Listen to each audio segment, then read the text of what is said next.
എല്ലാവർക്കും ഡ്രാമ റിവ്യൂയിലെ പുതിയൊരു എപ്പിസോഡിലേക്ക് സ്വാഗതം. ഇന്നൊരു കാർ ആക്സിഡൻറ്റ് സീനിൻ്റെ റിവ്യൂ ആണ് ഞാൻ ചെയ്യാൻ പോകുന്നത്. വണ്ടി ഓടിച്ച് വരുന്ന സമയത്ത് തന്നെ വളരെ ഇമോഷണലായിട്ട് കരഞ്ഞുകൊണ്ടൊക്കെയാണ് വരുന്നത്. ഇവന് കരച്ചിലൊന്നും സഹിക്കാൻ പറ്റുന്നുണ്ടായിരുന്നില്ല. അവൻ അത്രയ്ക്ക് ഇമോഷണൽ ആവുന്നുണ്ടായിരുന്നു.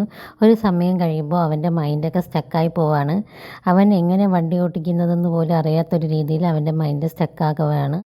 സമയത്ത് അവൻ്റെ കൺമുമ്പിൽ കൂടെ തന്നെ ഒരു വണ്ടി വരുന്നുണ്ട്. പക്ഷേ അവൻ അത് കാണുന്നുണ്ടെങ്കിലും അവനത് റിയാക്ട് ചെയ്യാൻ പറ്റുന്നില്ല. അവൻ സ്റ്റക്കായി നിൽക്കുകയാണ്. ആ സമയത്ത് തന്നെ ആ വണ്ടി അവനെ വന്നിടിക്കുകയും അവിടെ ഒരു വലിയ ആക്സിഡൻറ്റ് സംഭവിക്കുകയും അവൻ ഹോസ്പിറ്റലൈസ്ഡ് ആവുകയും ചെയ്യാണ്. അവൻ എമർജൻസി ആയിട്ട് പെട്ടെന്ന് തന്നെ ഹോസ്പിറ്റലിൽ കൊണ്ടുപോകുന്നുണ്ട്. അവൻ്റെ ഗേൾ ഫ്രണ്ട് ഈ വിവരം അറിഞ്ഞിട്ട് ആ രാത്രി തന്നെ അവൻ്റെ അടുത്തേക്ക് ഓടിയെത്തുകയാണ് ഹോസ്പിറ്റലിൽ. ആ സമയത്ത് അവൻ്റെ സർജറിയൊക്കെ നടക്കുന്നുണ്ടായിരുന്നു. സർജറിയൊക്കെ കഴിഞ്ഞ് അവനെ ICUവിൽ നിന്ന് മാറ്റിയിട്ടുണ്ടായിരുന്നെങ്കിലും അവൻ്റെ കണ്ടീഷൻ ക്രിട്ടിക്കലായിരുന്നു. അവൻ കോമയിലോട്ട് പോയിട്ടുണ്ടായിരുന്നു. അവൻ എന്തൊക്കെ ചെയ്തിട്ടും അവൻ്റെ കണ്ണ് തുറക്കുന്നുണ്ടായിരുന്നില്ല. അവളുടെ ഗേൾ ഫ്രണ്ട് അവൻ്റെ കൺമുമ്പിൽ ഇരുന്ന് തന്നെ ഒരുപാട് കരയുന്നുണ്ട്.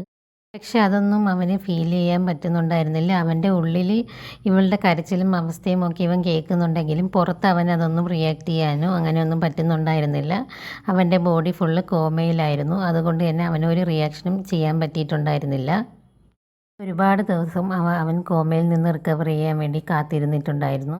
അങ്ങനെ അവൻ പതുക്കെ കോമയിൽ നിന്നും റിക്കവർ ആവുകയും ചെയ്യുന്നുണ്ട്. ഇവൻ കോമയിൽ നിന്നും റിക്കവർ ആകുമ്പോൾ തന്നെ അവൾ അവിടെ നിന്ന് പോവുകയും ചെയ്യാണ്. ഇവൻ കോമയിൽ നിന്നും റിക്കവർ ആയ ഉടനെ തന്നെ ആദ്യം അന്വേഷിക്കുന്നത് അവൻ്റെ ഗേൾ ഫ്രണ്ടിനെയാണ്.